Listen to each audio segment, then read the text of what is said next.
Rolex ایک بہت امیروں والا برانڈ ہے جو کہ لگژری برانڈز میں شامل ہے، جس کے اس وقت اثاثوں کی قیمت تقریباً $8 بلین ہے۔ اس کی کہانی ایک صدی پہلے شروع ہوئی جب ایک یتیم نوجوان کی وراثت اس سے چھین لی گئی، جس کے پاس سوائے ہمت اور لگن کے کچھ نہیں بچا تھا۔ ہینس ولسڈورف جرمنی میں 22 مارچ 1881 میں پیدا ہوا۔ وہ اپنے 3 بہن بھائیوں میں دوسرے نمبر پر تھا۔ ان کا فیملی بزنس کافی اچھا تھا جو کہ اس کے دادا سے اس کے والد کو ملا تھا، مگر برا وقت آنے میں دیر نہیں لگی جب اس کی والدہ بیماری میں فوت ہو گئی اور اس کے 1 سال بعد ہی اس کے والد بھی فوت ہو گئے۔ اس وقت ہینس ولسڈورف کی عمر صرف 11 سال تھی۔ اس کے ماموں نے ان 3 یتیم بہن بھائیوں کی کفالت اپنے ذمہ لے لی، ان کا کاروبار بیچ دیا اور تینوں بہن بھائیوں کو ہاسٹل میں پڑھنے کے لیے دوسرے شہر بھیج دیا۔ ہینس ولسڈورف کو اپنے ماموں کا یہ فیصلہ پسند نہیں آیا۔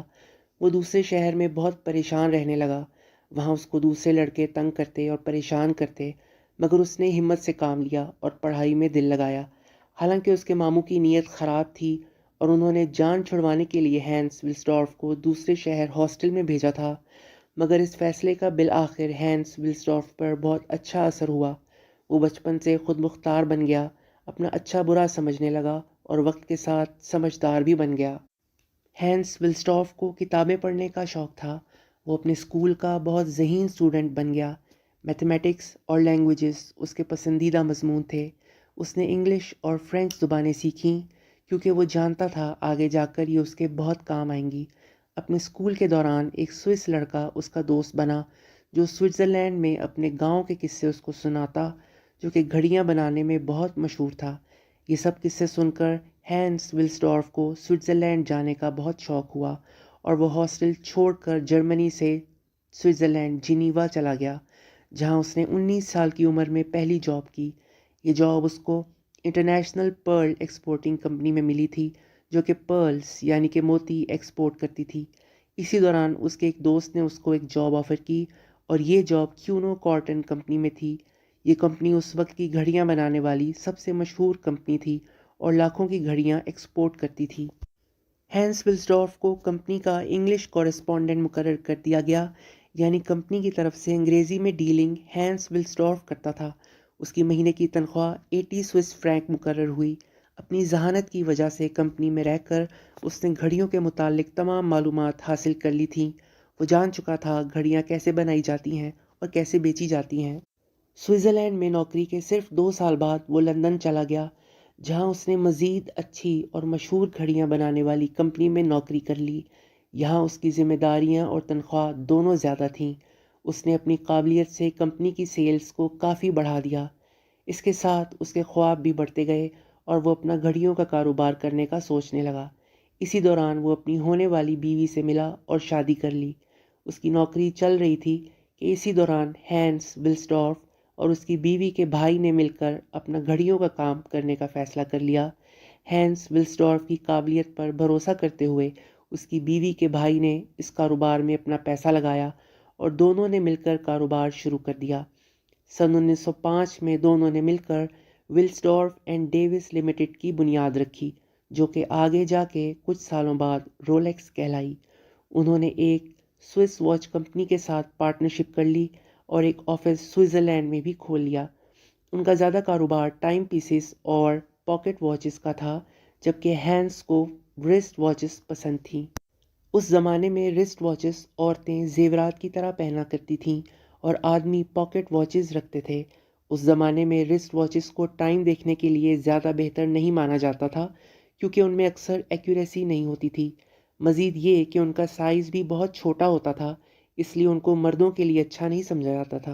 مگر ہینس ولسڈورف اپنی ضد پر قائم رہا اور رسٹ واچز کو مزید بہتر کرنے اور ان کا سائز بڑا کرنے میں لگا رہا تاکہ ان کو مردوں کے شایان شان بنایا جا سکے اور ٹرینڈ تبدیل کیا جائے۔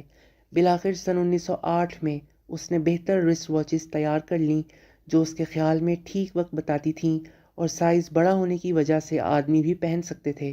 اس نے ان کے لیے ایک نیا نام سوچا اور وہ نام رولیکس تھا۔ اگلے چند سالوں میں ہی اس کی رولیکس گھڑیاں اپنی اچھی کوالٹی کی وجہ سے بہت مشہور ہو گئیں اور امیر لوگ ان کو پہننے لگے۔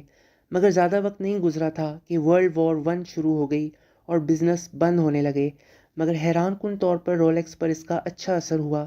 اپنی اچھی کوالٹی اور درست وقت بتانے کی خاصیت کی وجہ سے بہت سارے سپاہیوں کو رولیکس واچز دی گئیں، کیونکہ یہ پاکٹ واچز کے مقابلے میں زیادہ محفوظ تھیں، استعمال میں آسان تھیں اور وقت بتانے میں درست تھیں۔ رولیکس کی ساکھ اس وقت مزید بہتر ہوئی جب اس کو سوئٹزرلینڈ میں رسٹ واچ کرونومیٹر میں پہلی ریٹنگ ملی اور لنڈن کیو آبزرویٹری سے سرٹیفکیٹ آف پریسیجن ملا۔ اس سب نے رولیکس برانڈ کو مزید قابل اعتماد اور مشہور بنا دیا، مگر ساتھ ہی برطانوی حکومت نے ان تمام کمپنیز پر 33% ٹیکس بھی لگا دیا جو اپنی چیزیں ایکسپورٹ کرتی تھیں۔ ہینس ولسٹاف کے لیے یہ ایک بہت بری خبر تھی، لہٰذا ٹیکسز سے بچنے کے لیے اس نے اپنی کمپنی کا ہیڈ کوارٹر لنڈن سے سوئٹزرلینڈ منتقل کر دیا، اور اس طرح 1919 سے آج تک رولیکس کا ہیڈ کوارٹر جنیوا سوئٹزرلینڈ میں ہے۔ 1926 میں رولیکس نے نیا ماڈل ریلیز کر کے واچ انڈسٹری کو ہمیشہ کے لیے چینج کر دیا، کیونکہ یہ رولیکس اوائسٹر پہلی واٹر پروف واچ تھی۔ ہینس ولسٹارف نے اپنی شاہکار گھڑی کو لانچ کرنے کے لیے ایک منفرد انداز اپنایا اور ایک انگلش سوئمر کو جس کا نام مرسیڈیز گلائکزا تھا اس کو یہ گھڑی پہنا دی۔ مرسیڈیز گلائکزا جو 20.5 میل چوڑی نہر جو انگلینڈ اور فرانس کے درمیان ہے اس کو پار کرنے والی تھی، واٹر پروف رولیکس پہن کر پانی میں چھلانگ لگا دی اور 10 گھنٹے تیرنے کے بعد جب باہر آئی تو رولیکس واٹر پروف واچ بالکل ٹھیک حالت میں تھی اور بالکل ٹھیک کام کر رہی تھی۔ یہ دیکھتے ہی لوگ رولیکس کے دیوانے ہو گئے۔ ہینس ولسٹارف نے London Daily Mail news paper میں اس واقعے کو ایڈورٹائز کرنا شروع کیا، جس کے بعد رولیکس دنیا بھر میں سب سے بہترین گھڑی بن کر سامنے آئی۔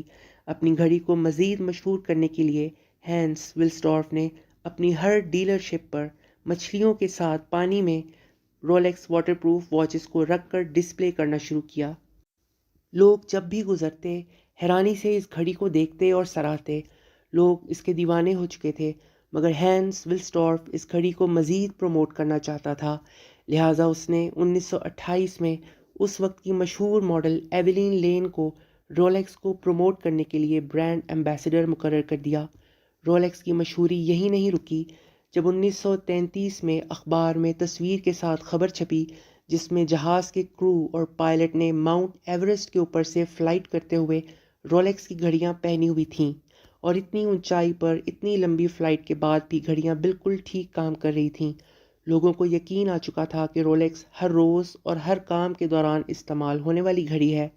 رولیکس کی کامیابی کا سفر جاری تھا کہ ورلڈ وار 2 آ گئی، اور اس دوران رولیکس کو سوئٹزرلینڈ کے باہر ایکسپورٹ کرنا بہت مشکل اور مہنگا ہو گیا۔ ہینس ولسٹارف ان حالات سے پریشان تھا کہ 1944 میں اس کی بیوی کا انتقال ہو گیا، اور اس کی یاد میں اس نے ولسٹارف فاؤنڈیشن بنائی جو کہ ایک چیریٹی آرگنائزیشن تھی۔ اپنی وفات سے کچھ عرصہ قبل ہینس ولسٹارف نے رولیکس کے مالکانہ حقوق ولسٹارف فاؤنڈیشن کے نام کر دیے تھے، اور یہ چیریٹی آرگنائزیشن آج بھی رولیکس کی مالک ہے۔ یہی وجہ ہے کہ رولیکس کمپنی نہ کبھی پبلک ہو سکتی ہے، نہ بیچی جا سکتی ہے، اور نہ ہی کوئی ٹیکس دیتی ہے۔ ورلڈ وار 2 ختم ہونے کے بعد رولیکس کی کامیابی کا سفر دوبارہ شروع ہوا جب اس نے Rolex Datejust model release کیا، جو کہ پہلی waterproof self winding wrist watch تھی جو تاریخ اور مہینہ بھی بتاتی تھی۔ رولیکس اسی طرح نئے ماڈل ریلیز کرتی رہی اور کامیابی سمیٹتی رہی۔ 1953 میں رولیکس نے اپنی پہلی deep diving waterproof wrist watch release کی جو کہ سمندر میں 100 میٹر کی گہرائی تک بھی ٹھیک کام کرتی تھی۔ ہینس ولسٹارف 1960 میں فوت ہوا، اور اس کی وفات کے بعد رولیکس نے خود کو ایک لگژری برانڈ کے طور پر پروموٹ کرنا شروع کیا اور ہائی کلاس سوسائٹی کو ٹارگٹ کیا۔ 1985 میں رولیکس نے اپنی 904L سٹین لیس سٹیل رسٹ واچز جو کہ ایک بہت مہنگا اور مضبوط سٹیل ہے اس سے بنانا شروع کی، جو کہ آج تک جاری ہے، اور رولیکس کے مہنگا ہونے کی یہی وجہ ہے۔ ایک یتیم بچے سے لے کر جس کے پاس کچھ نہیں تھا، جو اپنے راستے پر چلا اور اپنی منزل خود بنائی، آج بھی ان چند لوگوں میں شامل ہے جنہوں نے اپنی فیلڈ میں نام بنایا اور بعد میں آنے والوں کے لیے ایک مثال قائم کی اور تاریخ میں نہایت قابل انسان کے طور پر اپنا نام درج کروایا۔ ہینس ولسٹارف کی لیگیسی ہر اس ہاتھ میں دیکھی جا سکتی ہے جس نے رولیکس پہنی ہوئی ہے۔ آپ سے ملاقات ہوگی ایک نئی معلوماتی ویڈیو کے ساتھ۔ ویڈیو دیکھنے کا بہت شکریہ۔